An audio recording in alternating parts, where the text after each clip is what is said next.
Méditation de pleine conscience pour adultes. Petit moment présent. Je m'installe, assis ou allongé, dans la position qui me convient. Le dos droit de préférence et le corps symétrique, afin de garder une posture alerte mais détendue. Je dois être à l'aise et décontracté, mais concentré. Quand je constate que ma position s'est affaissée, je la reprends pour m'aider à revenir pleinement dans ma méditation. Je la reprends sans tendre mes muscles, sans forcer dessus.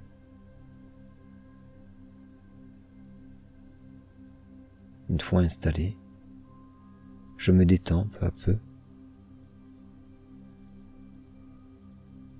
Certains muscles encore contractés se ramollissent doucement. Toujours immobile, comme une statue.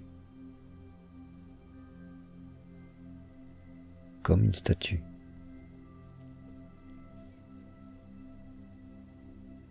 Je reste un peu là, à l'intérieur.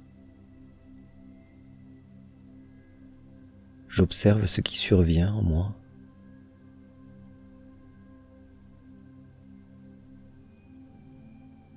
J'attends, et lorsque quelque chose se présente, j'observe et je ressens.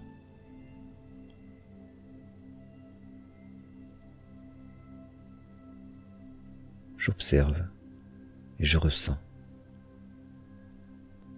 Toujours en position, comme une statue. Comme une statue. Ça fait du bien au milieu de mes journées de m'arrêter comme ça. C'est rassurant quand les jours passent si vite, au milieu du bruit, des mouvements, de la vitesse, des contacts qui se multiplient. Je me pose au calme, tranquille, et je me consacre à moi. Mes sens se tournent vers mon corps. Il fonctionne dans une ambiance un peu sourde, à une vitesse plus tranquille, avec des changements plus lents. Je profite de cet autre monde. Je l'écoute. Je l'observe. Je le ressens.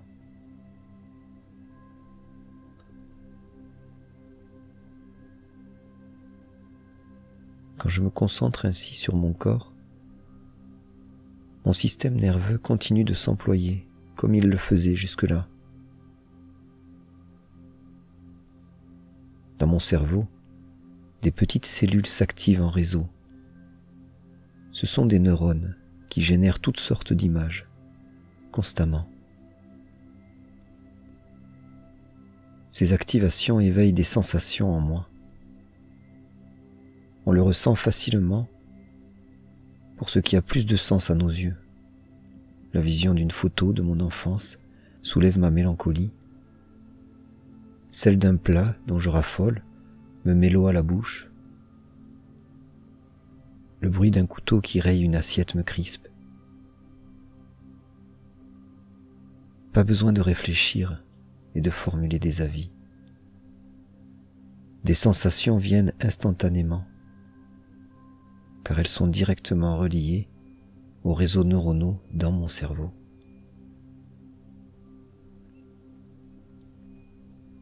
La vue d'une casserole activera tout autant des neurones en moi, et d'infimes sensations me permettront de donner plus de sens à l'image. Et comme les réseaux de neurones s'activent continuellement au cours de ma journée, les sensations qui vont avec se déploient aussi.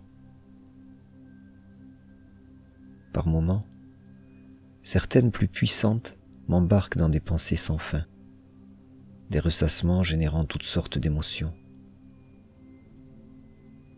Aussi, lorsque je me concentre sur le moment présent, en m'arrêtant par exemple sur l'activité de mon corps,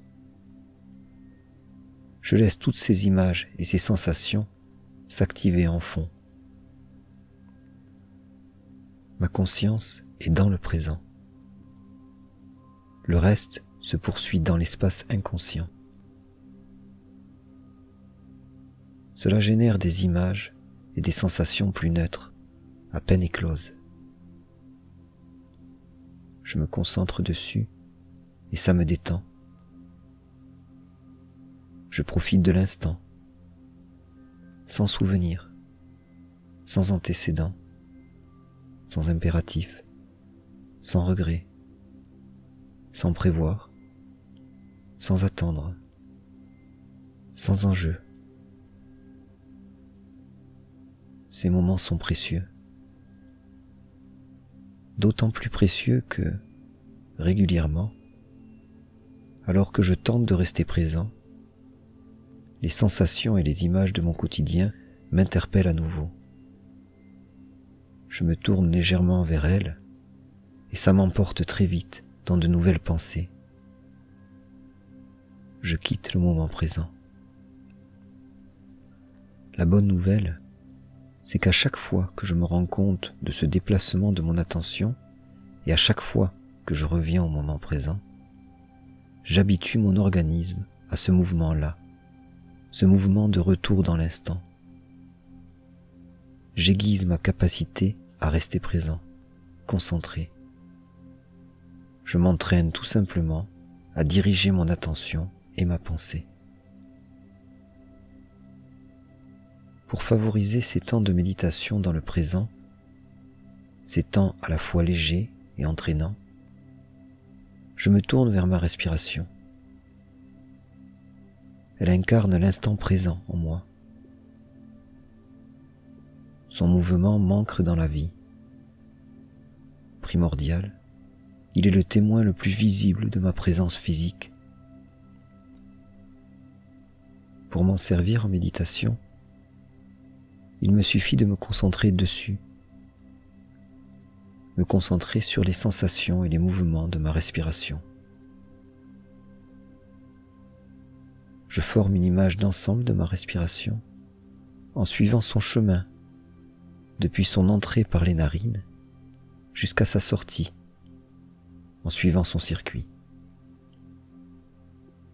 À l'inspiration, je me concentre donc sur mes narines, les frôlements, la température plus fraîche.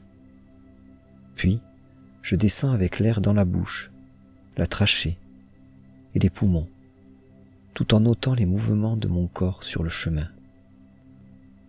J'observe ce qui remue en moi au passage de l'air et je remonte à l'expiration. Depuis l'inspiration jusqu'à l'expiration, les frôlements, la température, les mouvements de mon corps, j'observe, je ressens.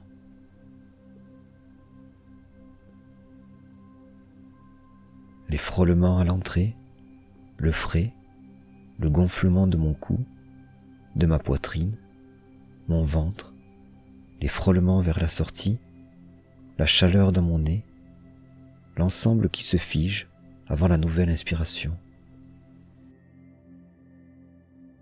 J'observe, je ressens.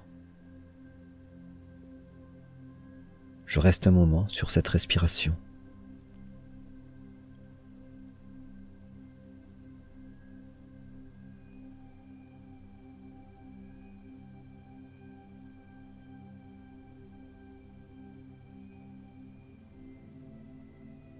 Attentif à tout ce qu'il se passe, les frôlements à l'entrée, le frais, le gonflement de mon cou, de ma poitrine, mon ventre, les frôlements vers la sortie, la chaleur dans mon nez, l'ensemble qui se fige avant la nouvelle inspiration.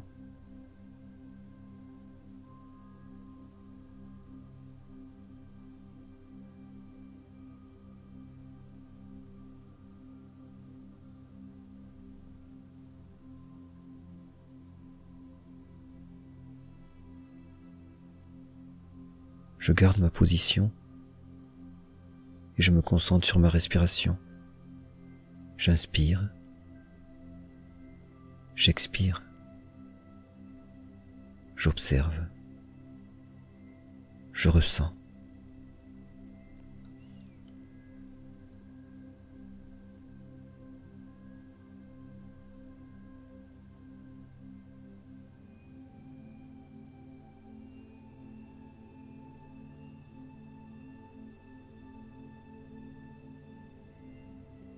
Les frôlements à l'entrée, le frais, le gonflement de mon cou, de ma poitrine, mon ventre, les frôlements vers la sortie, la chaleur dans mon nez, l'ensemble qui se fige avant la nouvelle inspiration.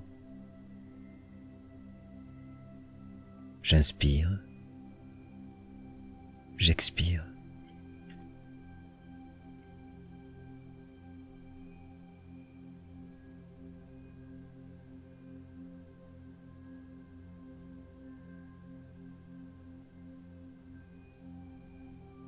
J'observe, je ressens les frôlements à l'entrée, le frais, le gonflement de mon cou, de ma poitrine, mon ventre, les frôlements vers la sortie, la chaleur dans mon nez, l'ensemble qui se fige avant la nouvelle inspiration.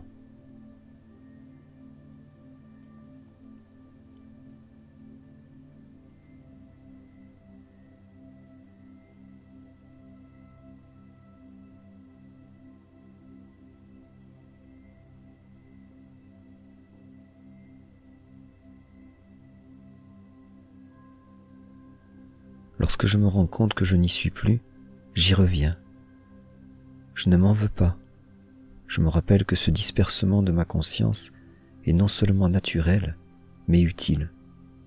Il m'entraîne à mieux diriger mon attention et mes pensées. J'inspire, j'expire, j'observe, je ressens.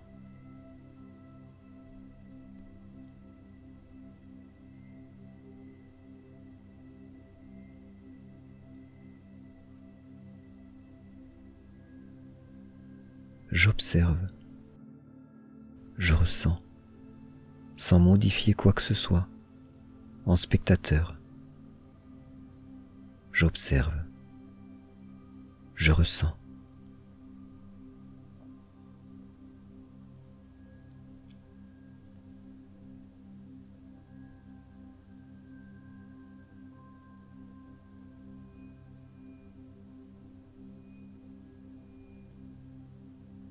Si je n'y suis plus, j'y reviens, sans m'en vouloir, sans me faire de reproches, et même en me félicitant d'être capable de revenir aisément dans le présent.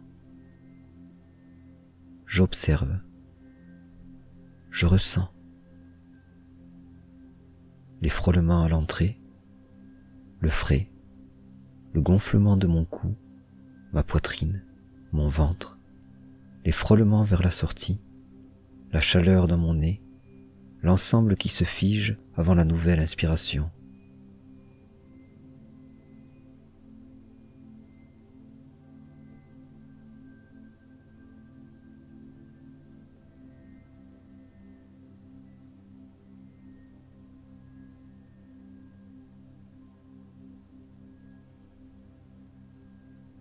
Attentif à ma respiration, j'inspire, j'expire.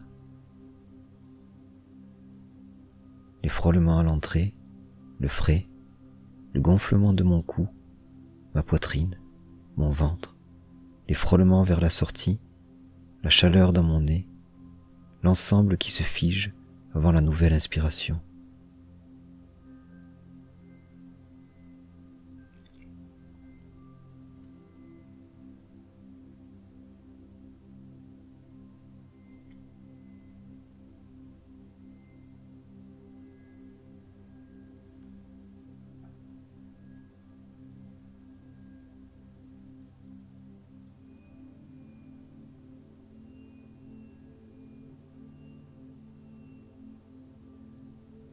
Ce petit moment de pleine conscience touche à sa fin. Au-delà du bien-être qu'il procure dans l'instant, il induit toutes sortes de changements à l'intérieur, dans ces réseaux neuronaux qui s'activent sans cesse en générant des sensations. En effet, chacun de ces réseaux peut se consolider selon mes habitudes de vie, mes habitudes d'humeur et de pensée. C'est utile dans le cadre de mon métier, par exemple. Là, certains réseaux s'activent plus souvent alors que les tâches se répètent. Ils se renforcent. Les choses se font plus automatiquement, plus facilement. Je deviens expert dans mon domaine. Ailleurs, ce renforcement peut poser problème. Par exemple, lorsque des situations stressantes s'installent dans ma vie en m'absorbant durablement. J'y pense et y repense sans cesse en activant ainsi des réseaux et des sensations stressantes. Je m'enferme dans des atmosphères anxieuses, des états d'être oppressants dans lesquels le ressassement se fait inévitable. Tout m'y ramène tout le temps, comme un cercle vicieux. Une sortie peut se présenter au hasard de ma vie, avec des événements si particuliers qu'ils attirent toute mon attention en développant l'activité d'autres réseaux neuronaux dans la durée et en les renforçant. Une sortie peut encore se matérialiser dans un changement de vie. Lorsque je suis à bout, je réorganise tout en recréant autour de moi un autre environnement dans lequel les lieux, les objets et certaines personnes sont différents. À ce contact, d'autres réseaux s'activent alors, générant d'autres sensations. Mais les problèmes restent nombreux dans cette voie. Chambouler tout ainsi peut me faire perdre des choses qui me tenaient à cœur. Difficile de trouver le juste milieu. Un changement assez radical pour stopper des remous intérieurs oppressants, mais pas trop radical quand même, afin de garder contact avec ce qui fait encore sens dans ma vie. Alors, la pleine conscience, et plus largement la méditation, m'ouvre une autre voie. Grâce à elle, je laisse s'activer ces images et ces sensations oppressantes. Je les laisse s'activer en fond en tournant peu à peu mon attention vers ce qui me va. Je renforce ainsi mes réseaux neuronaux comme je l'entends, et j'en laisse d'autres revenir à une activité plus mesurée. Au final, je prends un peu la responsabilité de l'édification de mon espace mental. Je prends un peu plus ma vie en main.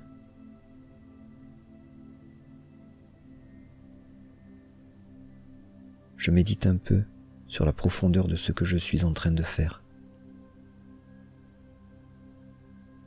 Peut-être ne me l'étais-je pas imaginé ainsi. S'asseoir, s'allonger, fermer les yeux, se tourner vers l'intérieur, observer, ressentir. Des gestes et des mouvements d'une telle simplicité que l'on peine bien souvent à mesurer leur force, leur impact.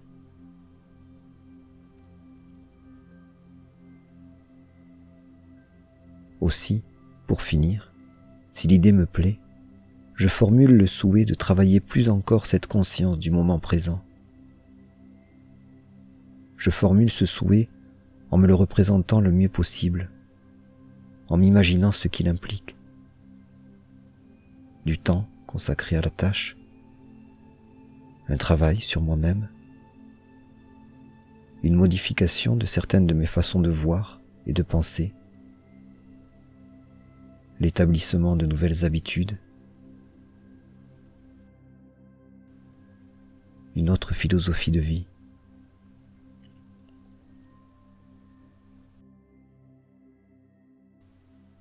Je reste un peu là-dessus, observant l'étendue qui s'ouvre à moi.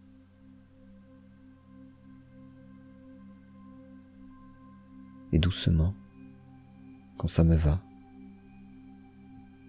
Je bouge les mains et les doigts. Je bouge les pieds. Je m'étire si j'ai envie. Et j'ouvre les yeux.